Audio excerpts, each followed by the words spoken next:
Warning, I chain smoke and I say fuck a lot. But I accept myself for the way I am. I accept you too. Viewer discretion advised. Things that are important when we talk about is, first of all, you want to approach the ball carrier in a good hitting position. I want to place my hands right in the area of his rear end. As I approach, my head and eyes are on the target. The next thing that becomes important is that immediately on contact, some things must happen. If your head is down, you're going to go down. We don't want to go down. We want the ball carrier to go down. And that's exactly what we want. I'm Chris Hansen with Dateline NBC.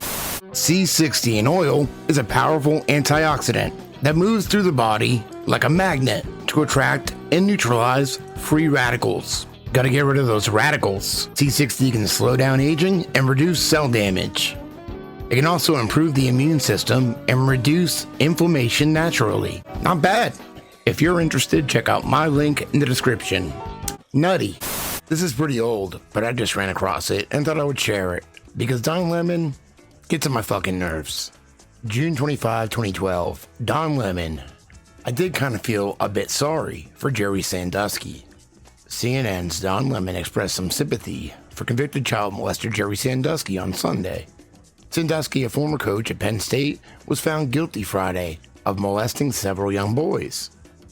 Lemon hosted Dr. James Cantor, a psychologist, who recently penned an op-ed distinguishing between pedophilia and child molestation. In the wake of the verdict, Cantor had asked, "Do pedophiles deserve sympathy?" What was revealed during the Jerry Sandusky case is horrifying, but a CNN.com commentary raises a thought-provoking question. Should pedophiles be extended some measure of sympathy? The epic investigation of Penn State University and its famed former coach all started with one boy. My name's Aaron, otherwise known as Victim 1. Aaron was 11 when he met Jerry Sandusky, after he was invited to join a free summer camp in Pennsylvania run by the local legend. He just seemed like the all-natural father figure. Sandusky took a liking to Aaron, bringing him to sporting events, sleepovers at Sandusky's house, and he says he wasn't safe at school either.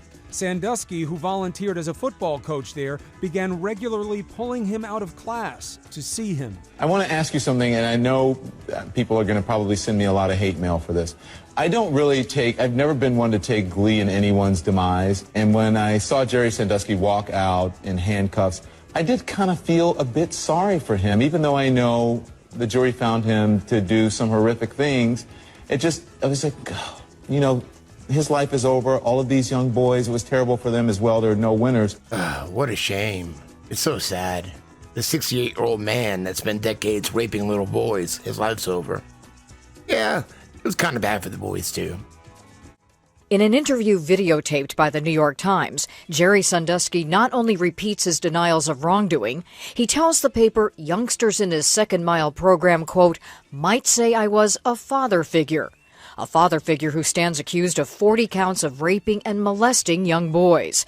A few weeks ago, NBC's Bob Costas asked Sandusky whether he's sexually attracted to young boys. Am I sexually attracted to Yes. underage boys?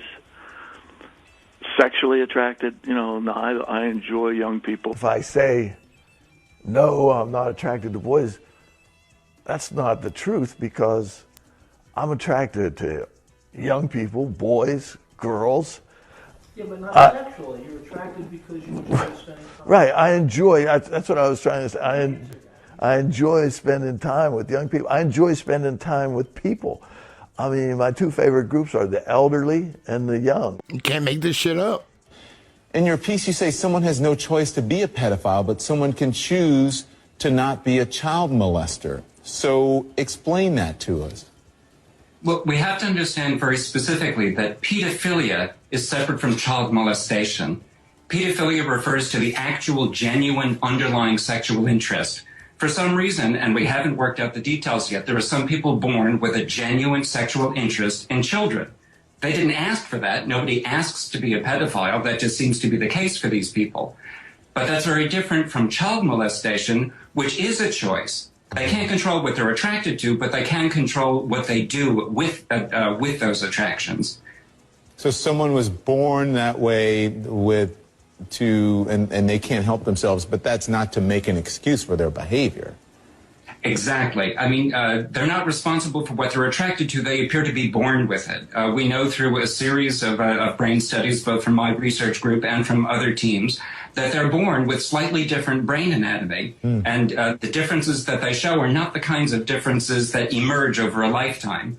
Rather, they seem to be the kinds of differences where whatever the chain of events it is, that chain of events began before birth. It really had nothing to do with any choice that they made. An emotional Sandusky in court spoke about a female volunteer in the second mile who he says knew his true character and that he wasn't a pedophile. What he said was from his heart. What?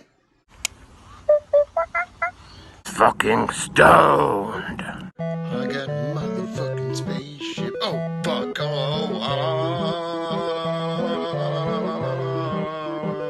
Cool, I got it.